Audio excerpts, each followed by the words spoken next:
Улсын боловсролын их сургуулийн гэрэл зураг сонирхогч багш ажилтнуудын тусгал нэртэй гэрэл зургийн үзэсгэлэн өнөөдөр нээлттэй. Уг үзэсгэлэнд нийт 25 багш ажилтны гэрэл зураг дэлгэцсэн бөгөөд ямарваа нэгэн сэдвт баригдаагүй олон төрөл жанрыг хамарсан бүтээлүүд орсноороо онцлогтой юм а. За Монгол Улсын боловсролын их сургуулийн багш нарын холбооноос санаачлан манай сургуулийн гэрэл зураг сонирхогч багш ажилчид хамтраад тусгал нэртэй гэрэл зургийн үзэсгэлэнг сургууль дээрээ ингээд дэлгээд байна. За бид бүхэн өмнө хийжсэн олон удаагийн аяллаа явцад хэдүүлээ бас хамтарсан гэрэл зургийн үзэсгэлэн гаргаж болох юм байна.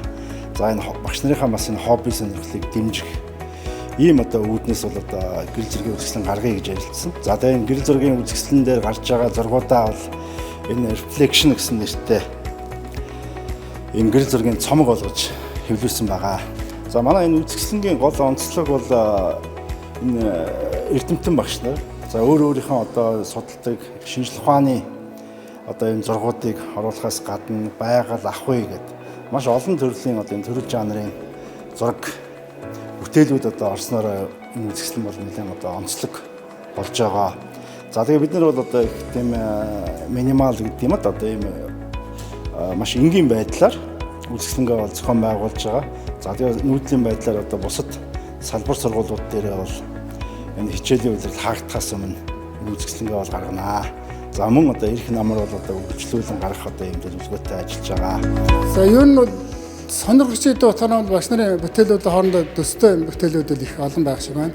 Тэгээд өгсөн зургуудаас манай төлөөл басан багш нар сонголт хийгээд бол оруулсан байгаа. Энэ дээр бол миний зурганы хувьд бол нэг байгалийн зургуудад нэлээд голсон. Мөн барилга архитектуртай орчин үеийн болон хуучны барилгуудыг харьцуулсан мөн барилгын ирлээ гадаад юуг онцлогийг харуулсан ийм зургнууд мөн дөрвөн улиралтайгаа хосолсон тийм урамлын ялангуяа зэцгийн зургийг дөрвөн улирлын байдалд ямар байдалтай харагдах үед нэлээд харуулсан тийм зургнууд орсон байна. Тусгал гэрэл зургийн үзэсгэлэн Монгол Улсын боловсролын их сургуулийн хичээлийн байруудад явуулын хэлбэрээр 5 сарын 25-наас эхлэн 6 дугаар сарын 2-ны тусдал дэлгэгдэх юм байна. За тэгээ манай энэ гэрэл зургийн цомгийг бүтээхэд оролцсон нийт энэ гэрэл зураг сонирхогч багш ажилчдаа бүгдээрэнд нь талархал илэрхийлье. За дараа ахин ийм үзэсгэлэн зохион байгуулалт илүү олон хүмүүс хамрагдаж оролцох байхаа гэж ингээд найдаж байна. За ингээд сургуулийнхаа бүх багш ажилтнуудад ажлын амжилт хүсье.